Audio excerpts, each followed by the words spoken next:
Je suis Edgar Fakambe de l'association Oniesha Africa. C'est une association qui est basée à Lyon en France et je suis manager de projet au sein de cette association. Oniesha Africa a pour objectif de valoriser et de promouvoir le continent africain, notamment sa culture, son histoire, son patrimoine, ses ressources, sa jeunesse, ses initiatives et ses compétences. Je profite pour remercier nos partenaires qui ont accepté de nous accompagner sur ce projet, notamment l'Institut français et Campus France Cotonou, l'Université Lyon 2, la métropole de Lyon, les associations partenaires Africa 50, les invités ici présents aujourd'hui. Une des activités principales de l'association Oniesha, c'est l'ingénierie touristique, notamment la conduite d'études et de recherche et la mise en place du tourisme. Donc, c'est dans ce cadre que cet échange sur le thème Penser le tourisme d'aujourd'hui et de demain au Bénin, état de la situation, enjeux des acteurs et de la formation. Pour cela, nous échangerons avec quatre invités. Premièrement, Madame Véronique Lobville, qui est responsable de Campus France Cotonou. Nous aurons le professeur Anthony Simon, professeur d'université à l'Université Lumière Lyon 2, qui est le responsable des Masters 1 Tourisme à Lyon 2. Et ensuite, nous avons le docteur Adjidéou Louis, qui est docteur en sciences, en géosciences de l'environnement, spécialiste du tourisme et du développement durable. Et Madame Lorento Akakovi, qui est la directrice commerciale à AAT Group et aussi chargée des formations au centre d'études touristiques du groupe AAT. Voilà le panel, les invités de cet échange. Bien, pourquoi cet échange? C'est parce qu'après le Covid, l'industrie du tourisme a subi de nombreuses mutations et doit faire face à d'énormes enjeux et défis pour se relancer. Et le Bénin n'a pas échappé. Et depuis 2016, le Bénin a choisi le tourisme comme levier de son développement économique, socio-économique, et tous les efforts convergent dans la réalisation de cette vision. Les ambitions sont très grandes et s'alignent sur les normes internationales en la matière. Mais le constat malheureux, c'est que les ressources humaines qualifiées ne sont pas toujours disponibles et les entreprises peinent aussi à recruter sur ces créneaux-là. Les formations aussi existantes sur place sont insuffisantes et ne répondent pas aujourd'hui à toute la palette de nouveaux métiers et face aux projets, aux réformes et à la structuration de l'offre touristique en cours. Donc, c'est pour tout cela que nous nous sommes retrouvés aujourd'hui pour échanger sur ce thème, parler du tourisme mondial, où est-ce que nous en sommes, qu'est-ce qui est souhaité, le tourisme au Bénin, faire une analyse de ce qui est projeté, ce qui a été fait et ce qui peut-être reste à faire, ce qui est souhaité. Ce n'est pas pour critiquer, ce n'est pas pour détruire ce qui se fait, mais c'est en tant que chercheur, en tant que professionnel, c'est pour donner notre point de vue, notre analyse de la situation. Donc, les intervenants, chacun va prendre la parole. Je serai modérateur, j'assurerai la distribution de la parole. Et donc, sans plus tarder, je vais donner la parole au docteur Adjidéou Louis, qui lui va nous parler, qui va faire l'analyse du tourisme au Bénin. Et monsieur Adjidéou, docteur Adjidéou, vous avez la parole. Ça va, c'est la même dame. Oui, merci à tous, merci à M. Edgar. Alors, je suis, comme il a dit, docteur Louis Adjidéou, et je suis administrateur du tourisme et de l'hôtellerie et docteur en géosciences de l'environnement, aménagement de l'espace. Aujourd'hui, il m'est issu le rôle de parler du tourisme de façon générale, mais plus précisément au Bénin. Alors, en ce qui concerne le Bénin, ce que j'ai à dire, mon intervention va se faire sur 2-3 axes. La vision du gouvernement béninois, sans être porte-parole de ce gouvernement-là, bien sûr, les ambitions, puis les grands projets. Je n'entrerai pas dans les détails, vu le temps qui m'a été accordé pour parler pour développer ce thème. Alors, tout de suite, je vais dire, je n'ai pas besoin de vous dire ce que le tourisme représente pour le Bénin et pour le monde de façon générale. C'est un domaine créateur d'emplois. C'est un domaine d'emploi. Le tourisme est également un domaine pourvoyeur de ressources en tout genre. Le Bénin a choisi de faire du tourisme un levier de son développement économique, mais également le principal outil de son rayonnement au niveau international. Et il y a quelques jours, le 12 juin dernier seulement, que le gouvernement béninois a décidé de choisir comme marque pays un thème, pour ne pas dire une terminologie. Et la terminologie choisie pour la marque du pays, c'est bien un monde de splendeur. Juste pour dire que le Bénin regorge de tout ce qu'il faut pour attirer tous les types de touristes. Tous les types de touristes. Et cette vision-là, c'est pour montrer, va dans le sens d'attirer vers le Bénin, vers le marché et le domaine du tourisme du Bénin, des milliers, voire des millions de visiteurs. La balance est en train de changer petit à petit. Petit à petit, c'est vrai que ce que le tourisme était il y a 10 ans, il y a 15 ans, ce n'est plus ce qu'il est aujourd'hui. Et pour atteindre les objectifs, le gouvernement a institué des réformes, dont les principales sont au nombre de 3. Les réformes relatives à la modernisation de l'écosystème du tourisme. Les réformes relatives à la modernisation de l'écosystème, c'est-à-dire tout ce qui tourne, tout ce qui entre dans le domaine du développement touristique, de la promotion touristique. Il y a également la dynamisation et la réglementation du secteur du tourisme. Vous savez, le tourisme pendant longtemps est resté à l'étape informelle au Bénin, pendant longtemps. Et donc, le gouvernement a décidé de formaliser. Et cette formalisation passe par une certaine réglementation du domaine. Mais il y a également la 3e réforme, c'est bien sûr la modernisation des statistiques du tourisme.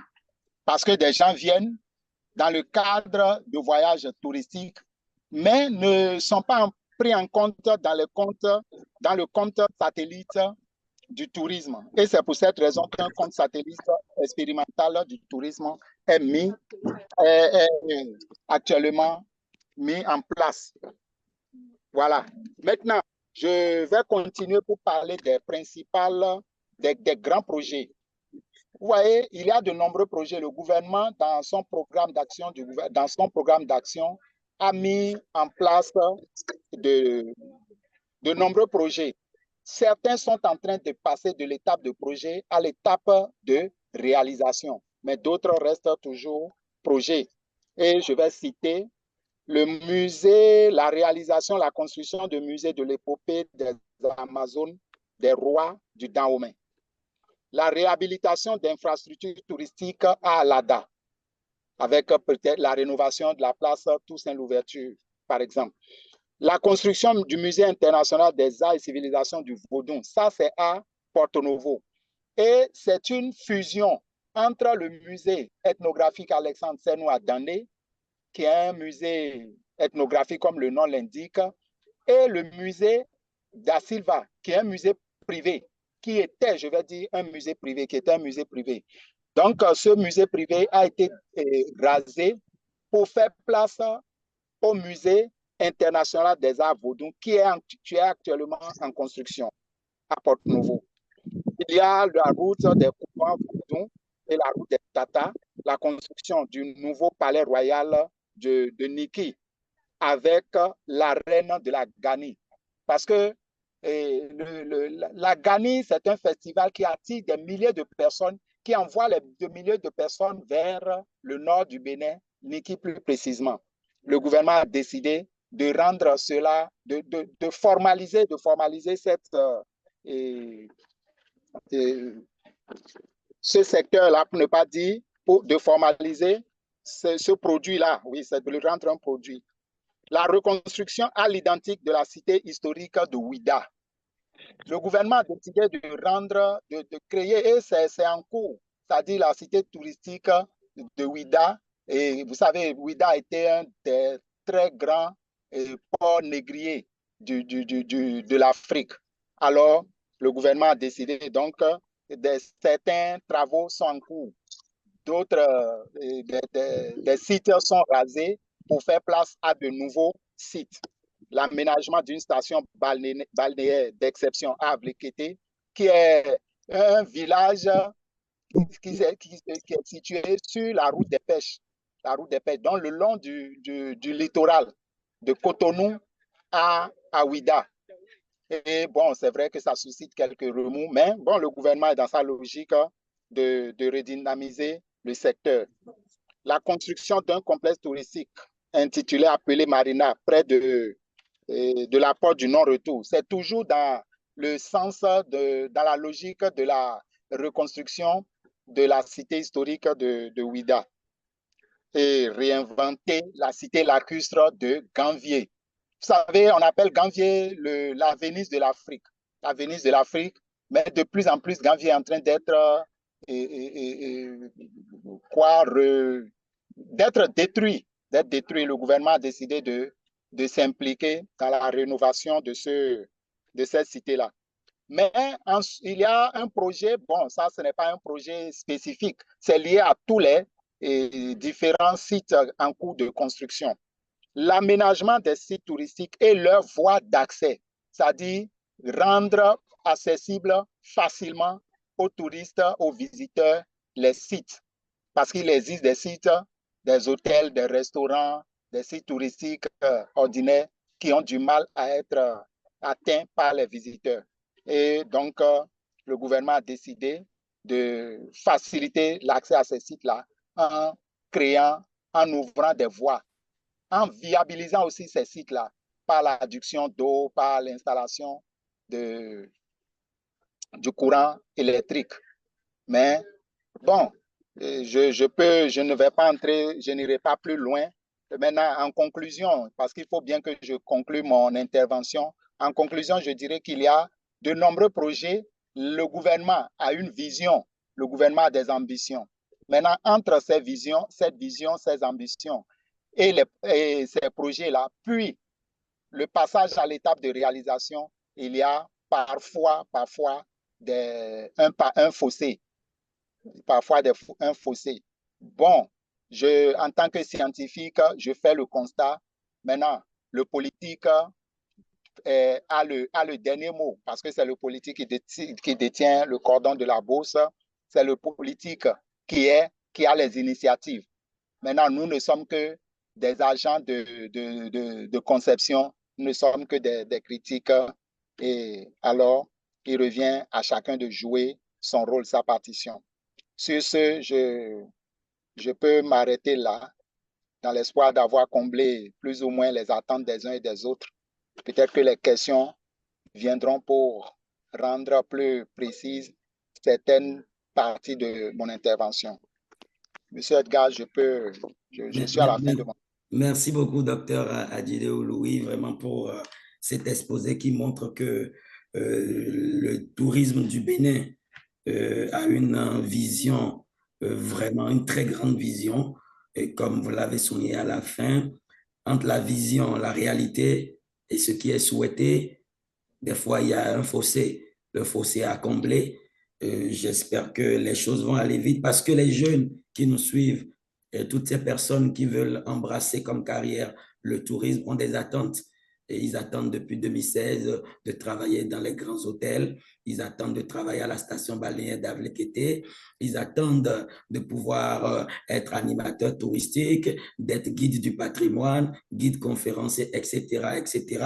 Donc, ils attendent. Donc, nous espérons que tout ça va rapidement être réalisé pour que la jeunesse, toutes ces personnes en recherche d'emploi qui veulent se reconvertir puissent s'insérer facilement. Nous allons enchaîner. Nous avons parlé du cas du Bénin. Maintenant, nous allons essayer de voir plus loin parce que le tourisme est un phénomène mondial qui touche à tous les pays du monde. Et nous avons avec nous le professeur Anthony Simon de l'Université Lyon 2, qui est un spécialiste en la matière, qui va nous dire quelle est son analyse entre le tourisme d'hier, aujourd'hui, un peu qu'est-ce qu'il en pense, quelles sont les réalités, qu'est-ce qui est souhaité, qu'est-ce qui se passe. Vous avez la parole, professeur. Merci Edgar. Écoutez, bonjour à toutes et tous. Oui, donc assez rapidement, hein, pour essayer de voir un peu les défis et les enjeux du tourisme mondial, je voudrais simplement d'abord un peu situer hein, ce tourisme international. Alors, rappelez que notre modèle touristique hein, dans lequel nous sommes aujourd'hui se traduit par des flux extrêmement conséquents, même si ces flux ont été quand même fortement impactés hein, par la pandémie de la COVID. Quelques chiffres d'abord pour illustrer cette situation. En 2019, on avait atteint 1460 millions d'arrivées de touristes internationaux et très brutalement, on est tombé à 400 millions en 2020 et à peu près 450 millions en 2021. Alors, la particularité de notre tourisme international, c'est que c'est un secteur extrêmement résilient, puisque la reprise, en fait, se fait relativement rapidement. Je parlerai d'abord d'une phase de recentrage dans un premier temps, c'est-à-dire que dans les grands foyers touristiques, les touristes ont commencé à voyager de nouveau en proximité, je reviendrai là-dessus, et puis après, en 2022, on a eu une phase de rattrapage où en fait on a assisté à une reprise des voyages internationaux, voyage 22, et très rapidement on assiste de nouveau à une croissance exponentielle avec 1300 millions d'arrivées en 2023 et on pense pour 2024, vous voyez qu'on devrait sans doute rattraper le niveau d'avant la pandémie. Donc, on est bien dans une phase hein, de rattrapage des flux et même très certainement un dépassement des arrivées qu'on avait enregistrées en 2019. En termes de comportement, de tendance des clientèles, je dirais qu'aujourd'hui, ce que l'on peut dire sur le tourisme international, c'est que les comportements, les attentes de nos clientèles se calque un peu sur j'allais dire, sur les tendances hein, des modes de consommation de nos sociétés. Alors, quelques particularités quand même que l'on constate, voyez, chez les clientèles internationales. Alors, c'est vrai que désormais, je pense que l'argument sécuritaire est devenu majeur. Les touristes internationaux ont besoin d'avoir une assurance en fait sur la destination, beaucoup plus qu'avant. Hein, et ça, c'est lié à la fois à la pandémie, mais aussi au contexte géopolitique, j'allais dire, mondial. Je dirais aussi qu'il y a quelques tendances qui se confirment. Par exemple, vous voyez, globalement, la durée moyenne des séjours tend plutôt à diminuer, mais la fréquence des séjours augmente. En clair, on va avoir tendance à voyager plus souvent, mais moins longtemps. Et ça a aussi des répercussions sur les dépenses touristiques. C'est-à-dire que les destinations qui offrent un bon rapport qualité-prix, aujourd'hui, sont relativement privilégiées. Et puis, et on sera sans doute amené à en parler dans les questions, mais ce qu'il faut bien retenir aussi, c'est que nos touristes internationaux, eh bien, ils sont de plus en plus expérimentés, de plus en plus exigeants. Ils sont aussi de plus en plus surinformés, et ça, c'est bien entendu avec Internet, puisque ce qu'il faut bien comprendre, et je pense que c'est très important pour un pays comme le Bénin, c'est que les clientèles internationales, elles ont un petit peu, si vous voulez, une offre quasi instantanée des destinations qu'on leur propose. Et donc, nos destinations, en fait, elles vont se trouver en mise en concurrence immédiate. Alors, autre élément aussi que l'on constate en termes de comportement et d'attente, c'est vrai qu'aujourd'hui, la recherche de la composante humaine devient de plus en plus fondamentale en matière de tourisme. C'est-à-dire qu'on assiste de plus en plus à un recentrage des touristes sur eux-mêmes, avec l'idée que, alors autrefois, on partait beaucoup plus, j'allais dire, dans une espèce de quête de l'autre et de l'ailleurs. Aujourd'hui, c'est beaucoup plus pour se rencontrer avec soi. Cette dimension, elle devient fondamentale. Et j'ajouterai aussi une volonté un peu d'authenticité aussi qui se confirme dans le choix des destinations. Alors, tout ça, ça a des incidences en termes de pratique. Alors, ce que l'on peut-être constater, mais ça reste encore aussi quand même des tendances hein, à l'échelle mondiale, c'est vrai qu'aujourd'hui, les touristes internationaux, ils veulent être beaucoup plus actifs et participatifs dans leur voyage. En clair, et je pense qu'on y reviendra tout à l'heure aussi avec les formations et les métiers, c'est vrai qu'aujourd'hui, on conçoit de plus en plus, voyez, le tourisme comme vecteur de relations d'échange entre habitants et visiteurs. Et on est aussi de plus en plus dans un tourisme qui se veut expérientiel. En clair, voyez, avec une forte dimension émotionnelle, ce qui m'amène aussi à une tendance, c'est-à-dire qu'on s'achemine aussi de plus en plus vers un tourisme des modes de vie. J'allais dire le slow tourisme.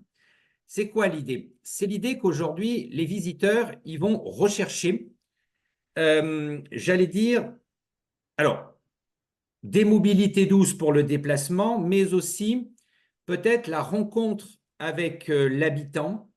C'est vrai que l'habitant devient un vecteur important aussi dans la dynamique touristique.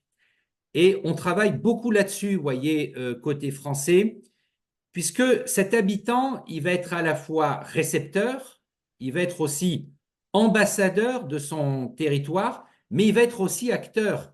Et c'est là où je veux en venir. On a de plus en plus aussi de pratiques de tourisme de proximité. Ce qu'il faut bien comprendre, c'est que à la fois, on a cette recherche du lointain et de l'ailleurs, mais parallèlement, et c'est aussi un effet de la pandémie hein, que l'on constate dans pas mal de destinations, il y a aussi une volonté de développer un tourisme de proximité. Tout ça pour dire que, in fine, le modèle touristique qu'on essaye, nous, d'enseigner à Lyon, hein, mais ça reste dans les pratiques, c'est ce que j'appelle, moi, un tourisme territorial. C'est-à-dire, l'idée, c'est d'essayer de mettre en valeur un territoire pour favoriser son attractivité, son développement, mais en s'appuyant sur les ressources propres du territoire. En clair, c'est davantage, voyez, un marketing de l'offre plutôt que de la demande. Et donc, l'idée, c'est que nos territoires, et c'est un peu la transition sur mon dernier point, sont, j'allais dire, aujourd'hui porteurs de nouveaux modèles hybrides de développement touristique qui pourraient s'insérer dans un processus en cours que je nomme la transition touristique. En clair, et pour terminer mon propos, c'est à la fois une question, mais aussi un constat. Peut-on s'acheminer vers un tourisme durable? Alors, c'est vrai que la crise sans précédent qu'on a vécue en 2020, elle a montré clairement les vulnérabilités du secteur touristique international. Et donc, les décideurs, je pense notamment à l'Organisation mondiale du tourisme, ont affiché une volonté de repenser le tourisme.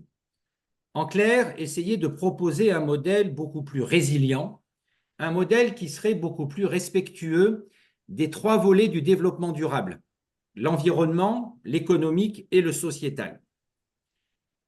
C'est-à-dire que, et c'est là-dessus, vous voyez, qu'on travaille beaucoup hein, côté français, c'est l'idée en fait d'engager le développement touristique dans la transition.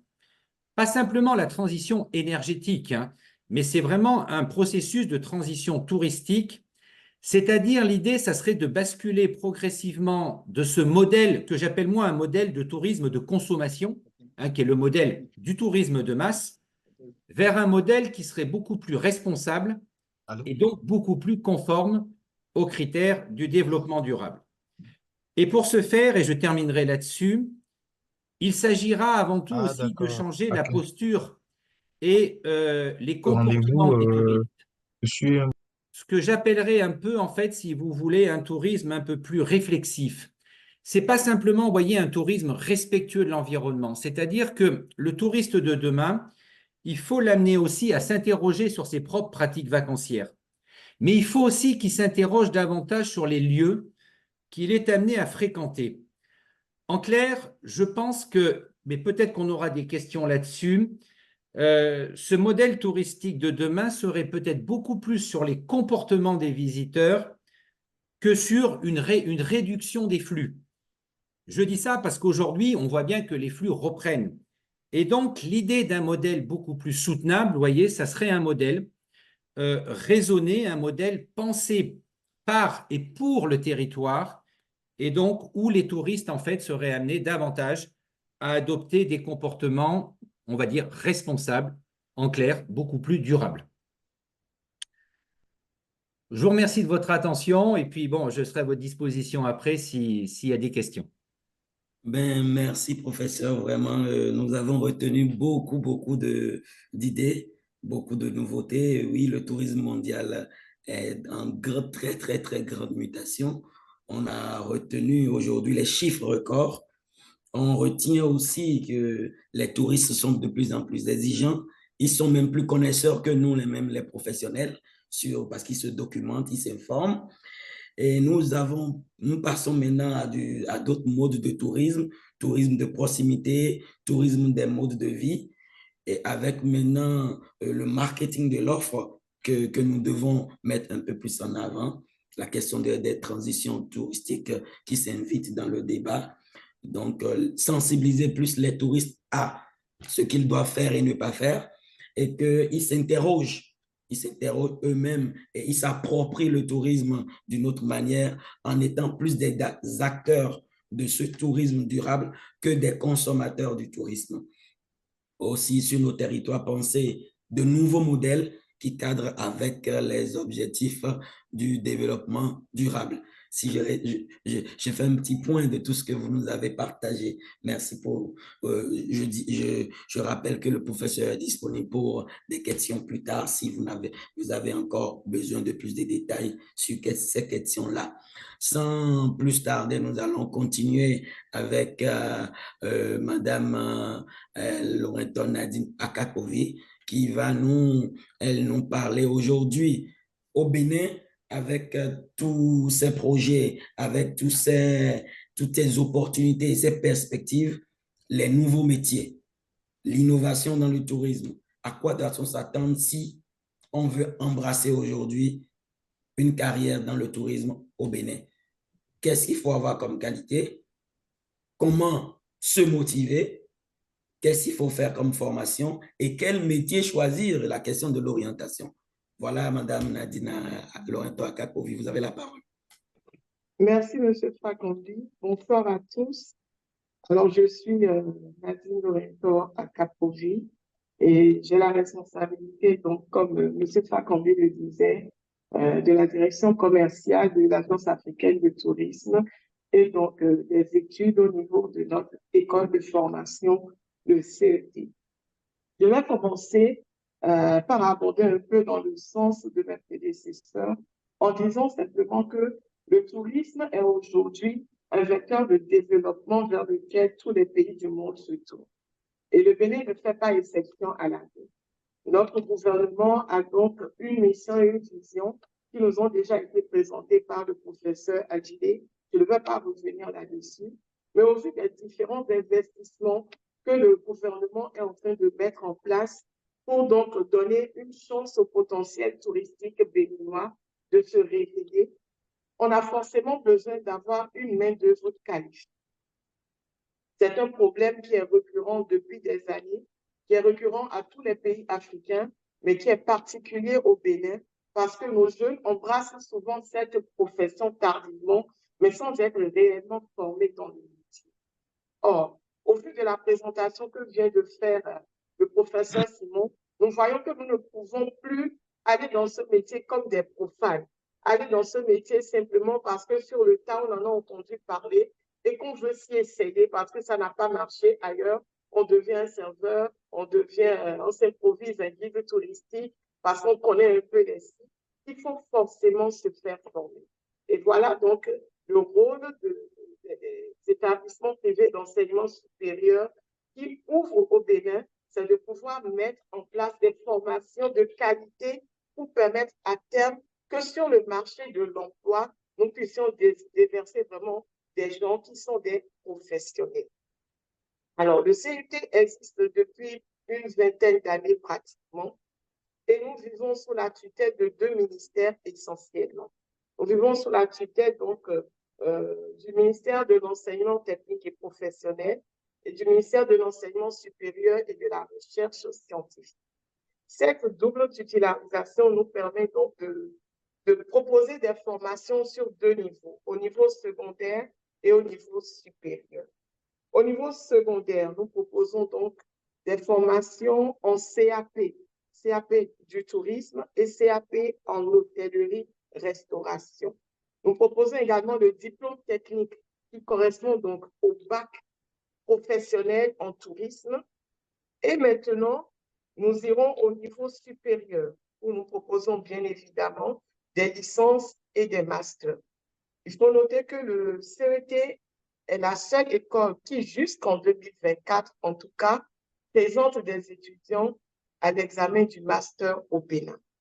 Nous proposons donc des licences professionnelles en tourisme, licences professionnelles en hôtellerie-restauration et nous proposons un master en développement durable et marketing des entreprises touristiques.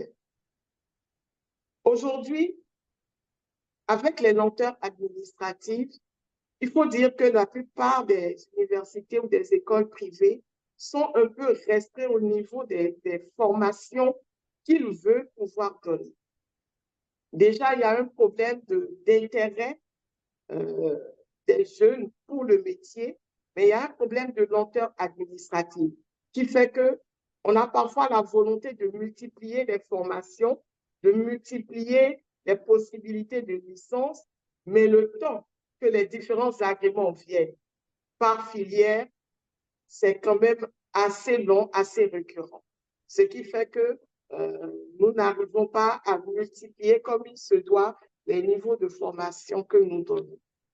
Nous avons la chance au niveau du CET d'intervenir plus ou moins par la présence donc du directeur général au niveau de la commission technique du tourisme et de la restauration. Cette commission, qui est une commission gouvernementale diligentée par la DGES, a pour but de faire l'état des lieux des formations dans le domaine du tourisme, de l'hôtellerie-restauration, d'évaluer les besoins des professionnels, c'est-à-dire de tous les acteurs du tourisme, pour qu'à terme, les EPS puissent offrir des formations adéquates et non pas des formations utopiques qui ne seront pas utiles à terme ni pour les étudiants qui auraient leur diplôme, ni pour les entreprises qui doivent les recruter. Donc, ceci nous permet à nous de mieux orienter notre cible ou notre panel de formation que nous proposons. Voilà pourquoi nous ne nous arrêtons pas uniquement aux deux niveaux de formation, c'est-à-dire les formations secondaires et les formations supérieures. Nous proposons un certain nombre de formations que nous appelons les formations continues. Nous proposons notamment les formations aux différents GDS, Amadeus et Travelport. Nous proposons notamment les formations en conseiller de voyage, les formations en agent de tourisme. Nous proposons des formations en agent d'escale, en transport aérien et management aéroportuaire. Nous proposons des formations en études en culture et patrimoine. Nous proposons des formations pour les animateurs culturels, des formations en cuisine. Nous proposons des formations en traiteurs événementiels. Nous proposons des formations en événementiel même et toute autre forme de formation à la carte. Donc, c'est des formations qui sont pour l'instant dispensées pendant une durée d'1 an pour permettre, elles sont certifiantes, elles ne sont pas diplômantes, pour permettre à terme à ceux qui s'intéressent au domaine du tourisme de pouvoir avoir le minimum de qualifications pour s'insérer dans le monde de l'emploi. Voilà un peu de mots décrit le panel de formations que nous pouvons proposer aux uns et aux autres qui s'intéresseraient au monde du tourisme. Je voudrais simplement attirer l'attention des futurs étudiants sur ce que nous sommes limités. Il faut reconnaître les choses. Nous sommes limités au Bénin en ce qui concerne justement ce que nous pouvons proposer.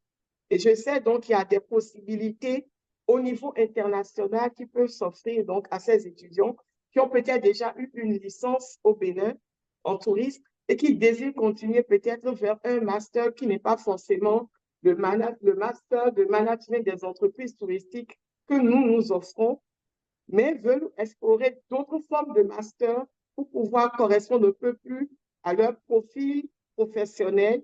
Et donc, dans ce cadre-là, je pense que le professeur Simon de l'Université de Lyon pourrait avoir quelques compléments d'informations à leur donner dans ce sens. Merci beaucoup, Madame Loreto Akapovi. Vraiment, une panel de formations, que ce soit des formations certifiantes, des formations de type universitaire, des formations niveau lycée au collège, bac, CAP, des formations jusqu'au master. Vraiment, merci pour nous avoir donné cette liste. Je retiens qu'il y a même des formations à la carte. Donc, ceux qui veulent se faire former dans le tourisme au Bénin, c'est vrai, comme l'a souligné Madame Loreto Akapovi, nous sommes limités, mais quand même, il y a déjà beaucoup de choses qui se font et qui peuvent s'améliorer avec le temps, avec aujourd'hui toute cette tendance et toutes ces nouveautés qui arrivent dans le tourisme. Le CET, je crois, travaille déjà pour pouvoir répondre à ces nouveaux besoins, à ces nouveaux métiers comme animateur du patrimoine, animateur touristique, animateur de développement touristique, voilà, gestionnaire de projets touristiques. Aujourd'hui, les réseaux sociaux ont une place importante dans le marketing du tourisme, créateurs de contenu. Même aujourd'hui, il faut des photographes, il faut des monteurs, ceux qui montent les vidéos, etc., etc. Même des journalistes professionnels. Donc, c'est pour dire que le CET, une institution de la place de Cotonou, fait beaucoup. Il y a quand même cette possibilité, et le CET a commencé, si je me rappelle bien, un partenariat avec l'Université Lyon 2 pour essayer de mettre en place à Cotonou des formations qui se déroulent dans cette université. Avant de passer la parole au professeur Simon pour donner les formations de l'Université Lyon 2, je vais d'abord donner la parole à Madame Véronique Lonneville de Campus France, s'il vous plaît, qui a demandé à intervenir. Désolé, excusez-moi, monsieur professeur Simon. Merci beaucoup. On a souhaité effectivement que ce webinaire puisse avoir lieu, puisque nous, effectivement, on voit les étudiants du Bénin qui ont des souhaits de mobilité.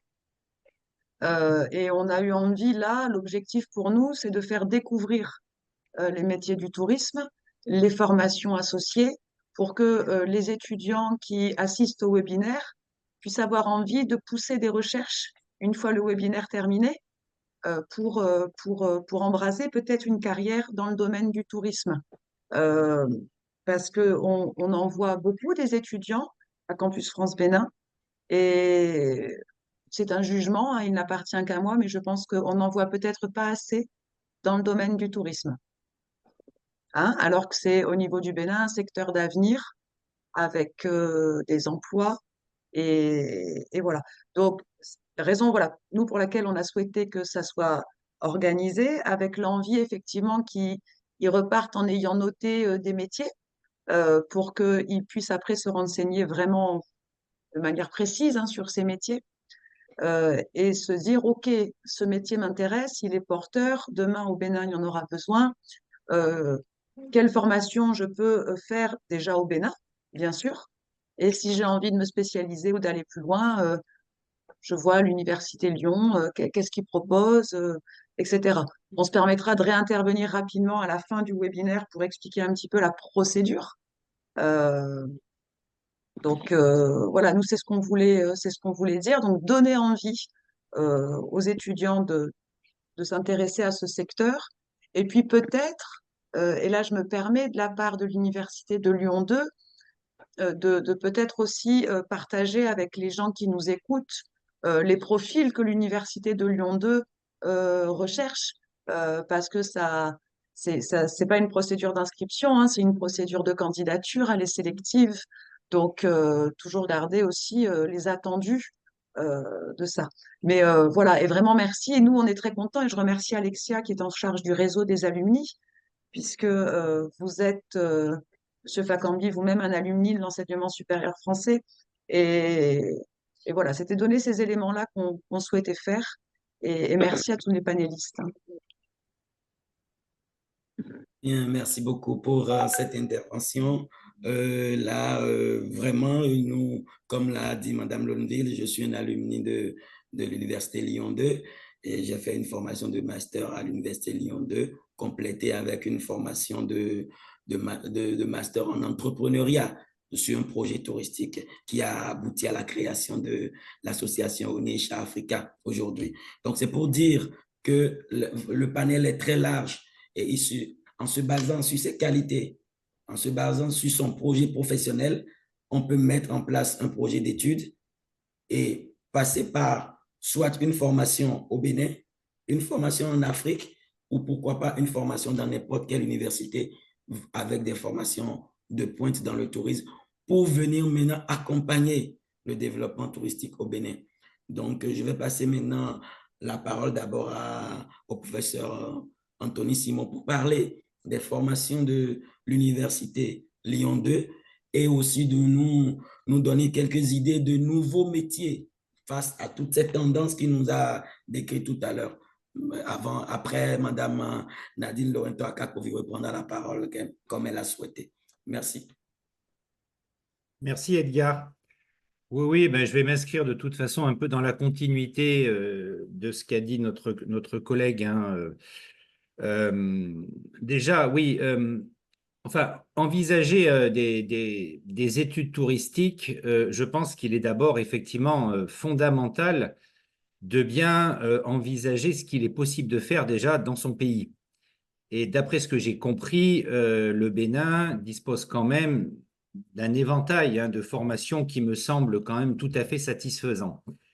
Parce que je pense que voilà, la mobilité en France ou dans un autre pays, elle peut se comprendre, si vous voulez, pour acquérir des compétences, pour acquérir des savoir-faire qu'on n'aurait pas effectivement, dont on n'aurait pas la possibilité d'avoir des formations dans son propre pays. Alors, c'est pour ça qu'une mobilité universitaire en France, si vous voulez, alors elle peut se concevoir à deux niveaux d'études. On a d'abord des licences professionnelles, mais vous en avez aussi dans votre pays. Par exemple, en guide conférencier, mais je pense surtout en valorisation, vous voyez, des produits de terroir, de la gastronomie. Nous en avons aussi en commercialisation des produits touristiques.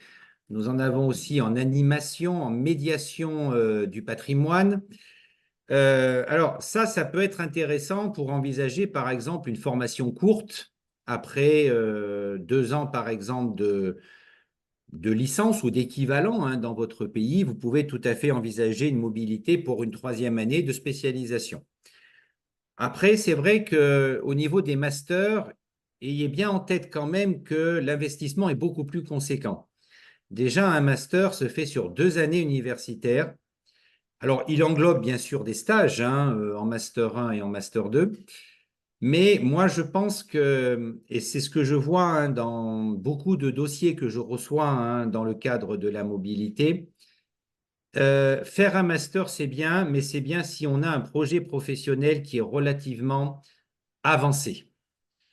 On reçoit beaucoup trop de dossiers de la part d'étudiants internationaux, en fait, qui ne précisent pas suffisamment leurs intentions de projet pro et, en fait, qui ne perçoivent pas, si vous voulez, la plus-value qu'aurait, vous voyez, la mobilité. Déjà, une mobilité, c'est très coûteux.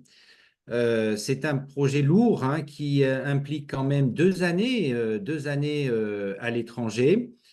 Et donc, c'est quelque chose qui doit être beaucoup plus réfléchi. Moi, c'est vraiment ce qui ressort de la part des dossiers. Ce n'est pas du tout hein, la qualité des étudiants et la valeur des étudiants. C'est absolument pas ça. C'est qu'en fait, et c'est valable aussi pour les dossiers que je reçois du Bénin. Bon, on se connaît bien avec Edgar. Hein. On accueille aussi, nous, bien sûr, des étudiants hein, d'Afrique dans notre master. Nous avons un master d'ailleurs qui est plutôt internationalisé. Vous voyez, avec 20 à 30% d'étudiants, je dis bien non européens, hein, qui viennent chez nous chaque année, donc du monde entier. Donc, c'est quelque chose qui, à mon avis, est une grande richesse pour la formation, mais il faut avant tout que ça vous apporte quelque chose. En clair, et je vais prendre l'exemple du master lyonnais, nous, si vous voulez, et j'ai noté ce que Madame disait tout à l'heure sur le master au Bénin, qui est beaucoup plus sur le management des entreprises touristiques. Nous, on est plus sur le management des produits et des territoires touristiques. Dans le cadre d'une perspective, si vous voulez, d'un tourisme territorial, d'un tourisme durable. C'est vraiment, vous voyez, cette dimension-là maintenant qui ressort de notre formation, c'est-à-dire si vous voulez acquérir des compétences sur un certain modèle de développement touristique que vous pourriez après transposer chez vous une fois la formation terminée. Moi, je pense que la mobilité, il faut la concevoir comme ça, c'est-à-dire venir acquérir des savoir-faire, des compétences, faire des stages aussi en France sur des territoires, pas forcément d'ailleurs des territoires du tourisme de masse, hein, plutôt des micro-territoires, voyez, en milieu rural par exemple, où vous allez pouvoir acquérir des compétences en matière de développement territorial. Et c'est ça qu'après, vous allez pouvoir transposer dans votre pays. Et regardez bien aussi les masters hors Lyon 2, parce qu'il y a beaucoup de masters effectivement en tourisme, mais surtout regardez bien les spécialités de ces masters et en quoi ça pourrait vous amener, si vous voulez, des savoir-faire, des compétences que vous pourriez après, voyez, mettre à bon escient dans votre pays. Je pense que c'est vraiment ça. La mobilité, moi, je la vois de cette manière-là, parce que vous avez déjà chez vous pas mal de formations. Donc, ce n'est pas la peine, par contre, de faire, voyez, une formation identique à l'étranger. Ça ne sert à rien. Il faut au contraire essayer d'acquérir, à mon avis, des savoir-faire complémentaires et peut-être aussi, voilà, bien comprendre un peu cette nouvelle orientation qu'on donne, nous, hein, dans nos pays, au développement touristique. On est beaucoup plus maintenant sur ce développement touristique territorial dont je vous ai parlé. Voilà, je ne vais pas trop mobiliser la parole puisque pour des questions éventuelles. Oui, oui, mais merci beaucoup pour vraiment cette intervention. Et moi, je compléterai avec le professeur, ce que le professeur Simon a dit. Oui, aujourd'hui, il faut penser à un développement touristique territorial. Le développement touristique pays aujourd'hui, les territoires qui composent un pays ne sont pas les mêmes. Quand je prends le Bénin, toutes les villes, tous les territoires sur la côte n'ont rien à voir avec un territoire comme Abomey qui est au centre, ni rien à voir avec un territoire qui est dans la Kakora, ni avec un territoire qui est à Kandy de l'autre côté. Donc, chaque territoire a ses spécificités, a son programme, plan de développement et d'aménagement. Donc, on ne peut pas développer un tourisme, transposer un tourisme d'un territoire donné à un autre territoire. Ça se construit et aujourd'hui, on a la possibilité de former des gens, des spécialistes, je vais dire, de ces questions-là. Il ne suffit pas aujourd'hui. C'est vrai, il faut structurer l'offre, mais d'abord, l'offre est dans un territoire. Si le territoire n'est pas d'abord structuré, l'offre, même s'il est structuré, c'est comme si les deux sont en parallèle, alors que les deux doivent aller de pair. Donc, c'est ce que je voulais compléter. Et je vais passer maintenant la parole à Mme Akapovi, qui avait demandé rapidement à revenir sur le sujet. avant d'aller sur Campus France pour la procédure. Oui, tout à fait. Merci bien, Monsieur Fakambi. Je voudrais juste revenir un peu sur cet aspect des métiers du tourisme qu'on n'avait pas vraiment mis en exergue tout à l'heure. C'est vrai que la plupart des étudiants n'ont pas de projet professionnel quand ils veulent rentrer en formation dans le tourisme et leurs idées sont limitées quant aux débouchés. Pour la plupart, en dehors du fait de travailler en agence de voyage ou de travailler comme étant un guide, comme étant un steward ou une hôtesse de l'air. Ils n'imaginent pas la panoplie de métiers que peut regorger le monde du tourisme, de l'hôtellerie, de la restauration. Donc, je voudrais juste mettre un peu en lumière quelques métiers vers lesquels ils peuvent se tourner comme étant responsable de projets touristiques ou de projets culturels, lead manager au niveau des compagnies aériennes, community manager expert en tourisme, organisateur d'événements culturels, même au niveau des guides conférenciers différents, des guides accompagnateurs, différents de guides de musées, ainsi de suite. Je voudrais parler, par exemple, de représentation de compagnies aériennes, directeur d'hôtels, économe, directeur de restaurants, gouvernante. Voilà autant de métiers qui s'offrent à vous. Le tourisme n'est pas étriqué, c'est un monde qui est très, très ouvert. Et aujourd'hui, l'aspect numérique prend de plus en plus la place. Il y a plein de nouveaux métiers qui ont rapport avec le tourisme, comme on dit, qui peuvent s'offrir à vous, dans lesquels les étudiants peuvent choisir de se spécialiser pour leur insertion professionnelle future. Donc, ce qui est le plus important, selon moi, c'est vraiment de réfléchir à un projet professionnel, de réfléchir et de penser un projet professionnel pour ne pas être en train de tâtonner, de voguer de formation en formation. Le fait d'avoir un projet professionnel vous permet d'avoir une ligne de conduite dans les différentes formations que vous devez suivre pour parvenir à mettre réellement en place ce rêve que vous avez. Donc, je conseille vraiment donc à tous les étudiants qui sont en train de nous suivre aujourd'hui, de s'intéresser au domaine, de faire leurs recherches personnelles pour savoir dans quelle profession ils pourront le plus s'épanouir. Et en faisant cela, ils pourront donc élaborer un projet professionnel viable à terme et savoir comment procéder pour pouvoir donner vie à leur rêve. Voilà ce sur quoi je voulais revenir un tout petit peu. Et sur ce, je vous redonne la parole. Merci beaucoup pour vraiment ces précisions-là, parce que vraiment, ça manque vraiment aux étudiants, ça manque aux jeunes. On vient souvent au tourisme, malheureusement, parce qu'il n'y a plus rien d'autre à faire, on ne sait plus quoi d'autre faire. Par rapport à votre intervention, moi, je pense aujourd'hui à l'accompagnement de ces jeunes, de ces personnes-là, dans la formalisation de leur projet professionnel. Est-ce qu'il ne faut pas imaginer des coachings, des sessions de formation, soit au niveau d'associations, d'universités, de centres de formation qui ont une personne dédiée ou bien un accompagnateur ou un médiateur qui essaye d'accompagner ces jeunes-là et ces personnes pour pouvoir rédiger, leur donner les clés pour rédiger un projet professionnel. Imaginez peut-être un quiz ou un test de personnalité quand ils viennent. Oui, voilà, tu veux devenir steward. Voilà un questionnaire, répondez. Si vous avez à tel seuil, oui, vous avez, etc.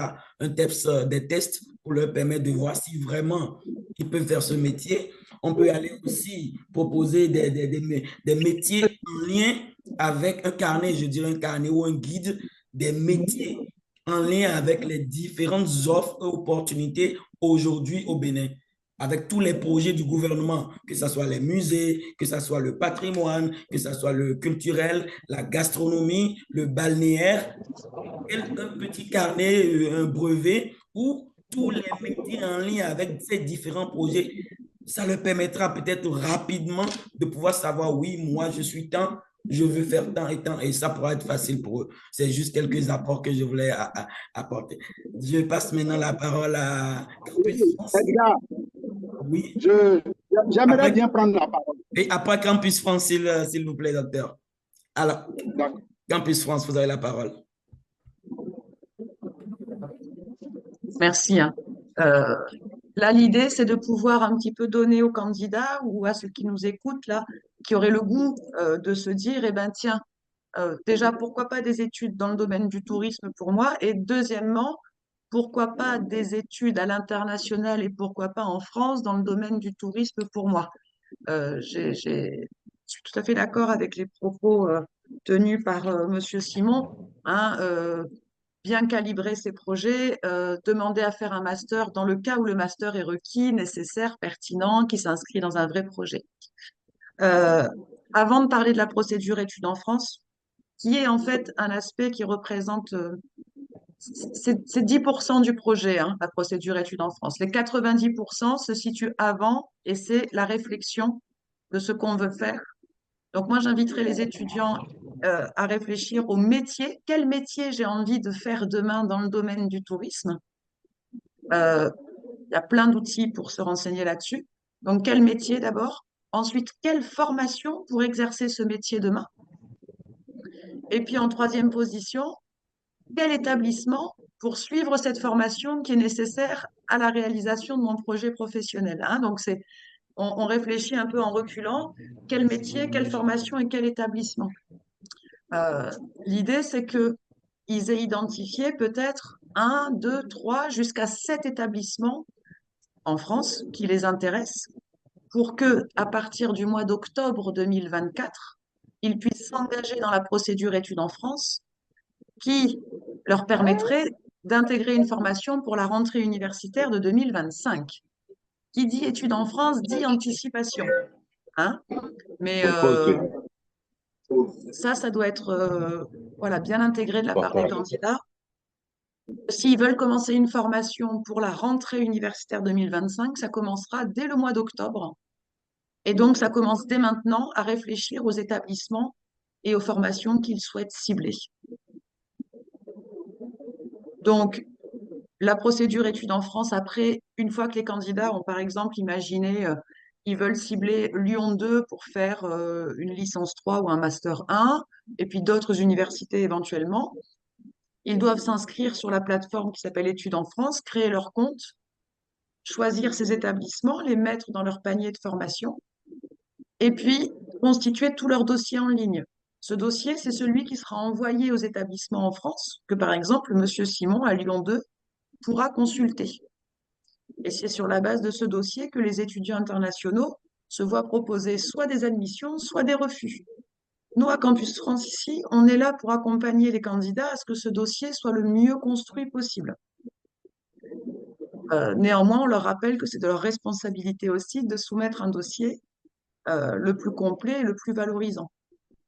Ensuite, les candidats, on les reçoit en entretien. Puisque les établissements en France n'ont pas l'occasion de rencontrer les candidats, nous, on est sur place. Et donc, l'entretien, l'objectif, c'est de s'assurer que le projet d'études est bien maîtrisé, cohérent, et que le candidat s'inscrit dans un projet de réussite. Donc ça, tout ça se fait entre le mois d'octobre et le mois de janvier. Et puis après, à partir du mois de mars, les étudiants reçoivent les réponses des écoles. Et ça va jusqu'au mois de mai. Donc actuellement, des étudiants qui ont fait la procédure en octobre 2023 ont reçu les réponses pour la rentrée universitaire. Donc voilà, moi je souhaiterais pour la prochaine procédure classique voir plus d'étudiants dans le domaine du tourisme avec des projets voilà, bien construits, bien renseignés, des étudiants engagés dans un projet et qu'on puisse voilà, les accompagner au mieux.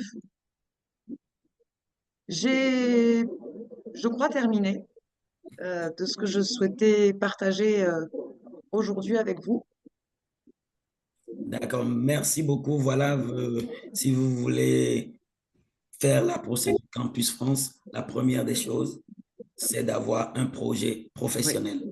Et on ne va pas faire, on ne met pas d'abord le projet d'études avant le projet professionnel. Ça, il faut savoir l'inverser dans la tête. Parce que tout le monde, c'est le projet d'études.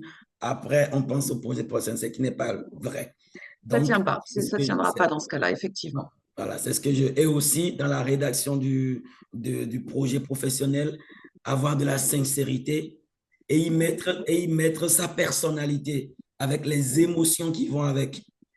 Pas du copier-coller qu'on retrouve sur Internet. Le copier-coller, ce n'est pas vous.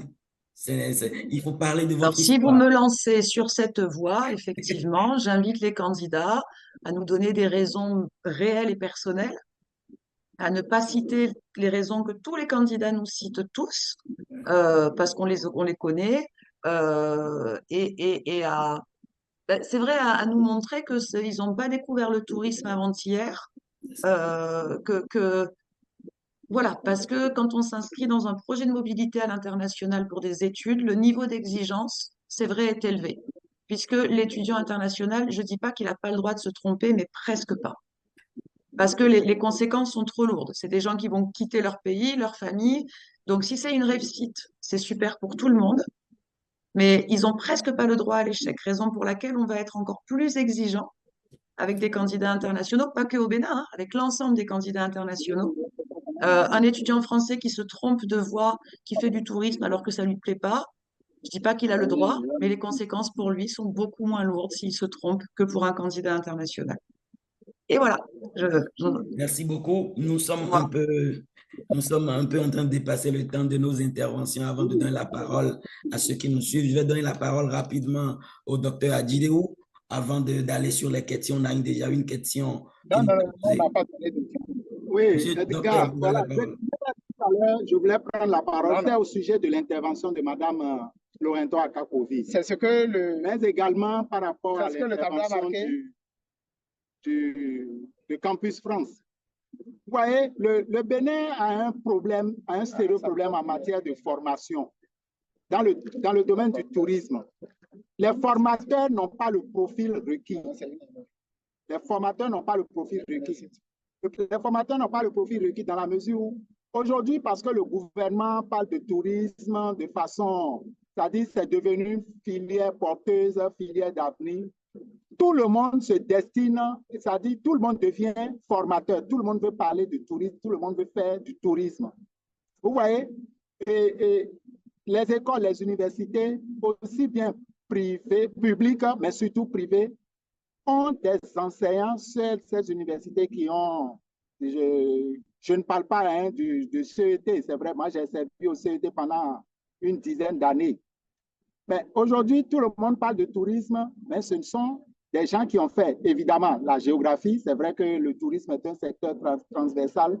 Ils ont fait la géographie, mais la spécialité faite en géographie n'est pas forcément en adéquation avec le tourisme, de telle sorte que devenir formateur en tourisme, on ne peut embrasser, on ne peut parler que de généralité. À partir de ce moment, on ne peut pas donner le goût ou bien donner et permettre à un étudiant de former un projet professionnel en la matière. Vous voyez, le CET a présenté un panel de formation à la carte, tout et tout. Mais qui pour former ces étudiants-là? Qui pour former ces étudiants? C'est là le problème auquel le Bénin est confronté. Je crois qu'Edgar, étant un spécialiste, pour ne pas dire, en tout cas, un passionné du domaine, en sait quelque chose. Madame Akakovi Lointon, je crois avec les retours qu'elle a, doit aussi pouvoir confirmer mes propos. Le tourisme n'est pas enseigné par les vrais acteurs du tourisme. Aujourd'hui, les guides touristiques, il y a quelques mois, bien un an ou deux, le gouvernement a décidé de former des guides de touristes. Mais cette formation a été donnée par qui? Je crois que le CET a reçu ces guides-là, ces stagiaires, je vais dire, dans ces locaux pendant quelques temps. Mais qui a donné cette formation?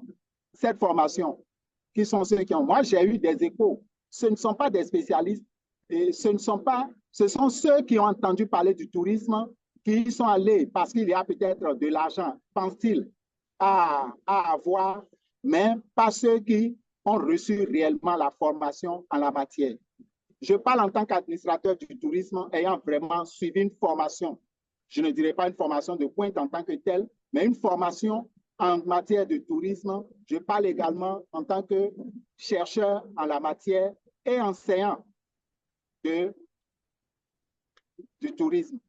Je peux m'en arrêter là pour le moment. Merci beaucoup, Dr. Adjideu, pour votre apport. Vraiment, oui, qui pour enseigner dans les établissements, parce que les jeunes, ils se sont inscrits, mais après, est-ce que les attentes sont comblées? Est-ce que le professionnel, ce qu'ils attendaient, ils l'ont reçu? On ne peut pas débattre de tout ça là, ce n'est pas le lieu. Je vais essayer, dans le chat, nous avons des questions. Je vais lire les questions et ceux qui peuvent y répondre vont y répondre. La première question, c'est M. Saïzonou qui demande quelles sont les possibilités pour quelqu'un qui a déjà un diplôme de maîtrise en aménagement du territoire qui souhaiterait se réorienter dans le tourisme en intégrant votre Université de Lyon 2. Donc, ça, c'est pour le professeur Simon.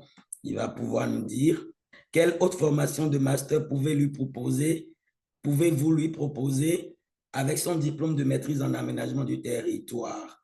Donc, je vais laisser monsieur professeur Simon répondre. Après, Alice a dit, à Abomey, il y a un grand besoin de personnes qualifiées sur la gestion d'établissements hôteliers. Oui, le constat est là, c'est partout dans le pays. Il y a un besoin, il faut se faire former. Donc, nous incitons tous ceux qui nous suivent et tous ceux qui vont écouter ce webinaire après à s'informer sur la formation en tourisme, à aller faire des recherches sur Internet. Il y a beaucoup de documentation en ligne. Ils peuvent nous contacter à Oniesha pour nous sommes dans le domaine du tourisme. On peut les orienter sur des sites. Il y a Campus France qui est un acteur aussi qui peuvent se renseigner sur le site de Campus France. Il y a le CET, etc., etc. Voilà. Le problème de projet professionnel, oui, et ça se pose vraiment. Une question à M. Simon. Est-il possible à un étudiant en fin de formation au Bénin de venir faire un stage pratique? Ça, c'est pour M. professeur Simon. Après, pour Mme Loreto Akakovi, est-ce possible d'intégrer des acteurs clés du tourisme pour donner envie aux étudiants de rêver plus grand et de nous donner et de nourrir de vrais projets professionnels? Ça, c'est pour Mme Akakovi. Les questions sont dans le chat, vous pouvez les lire, ceux qui veulent répondre. Après, Miwa Bénin a dit, pourquoi ne pas travailler sur la base de formation depuis le Bénin? Les réalités ne sont pas forcément les mêmes. Il serait pertinent de revoir le programme de formation locale.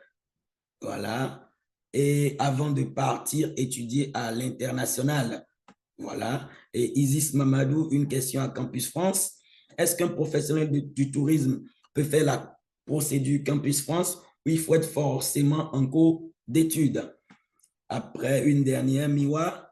Merci pour cela. Il faut revoir le programme de formation adéquat. Hermione Ligan, non, ce n'est pas une question, c'est plutôt pour apprécier le webinaire. Voilà, moi, par rapport à certaines questions, je vais ramasser pour dire oui, aujourd'hui, pour avoir participé au Bénin à l'élaboration du programme national de licence professionnelle de tourisme et du master professionnel de tourisme au Bénin. Oui, les programmes locaux existent, ça existe, et comme l'a dit le docteur Adjideu, qui enseigne ça? Des fois, on est confronté à cette réalité que les enseignants sont un peu dans la théorie. Parce que pour trouver des enseignants de pointe en tourisme au Bénin, il n'y en a pas. Vraiment, c'est à compter sur les doigts. Les professionnels aussi qui peuvent accompagner ces formations, soit des fois, ils n'ont pas le temps, ou bien eux-mêmes, leur structure hôtelière, leur structure touristique n'étant pas encore